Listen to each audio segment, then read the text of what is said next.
नमस्कार प्रेक्षकांनो, लग्नानंतर होईलच प्रेम या मालिकेच्या आजच्या भागामध्ये आपल्याला असं पाहायला मिळालं की नंदिनीच्या आयुष्यामध्ये तिसऱ्या व्यक्तीची एंट्री झालेली आहे. आणि ते कसं ते आजच्या भागामध्ये आपल्याला समजेल. तर नंदिनी देवाजवळ प्रार्थना करत असते की यातून मी कसा मार्ग काढणार आहे, कारण आनंद निवासवरती 15 दिवसामध्ये जप्ती येणार असते. तेव्हा तो व्यक्ती तिला म्हणतो की मला माहिती आहे.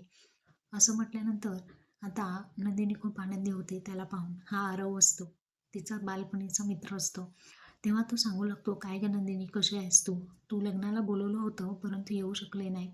नंदिनी म्हणते, माझं लग्न ज्याच्यासोबत ठरलं होतं त्याच्यासोबत झालंच नाही. मग तो म्हणतो, अच्छा, म्हणजे डेस्टिनीमध्ये ज्याच्यासोबत लिहिलं होतं त्याच्यासोबत झालं ना.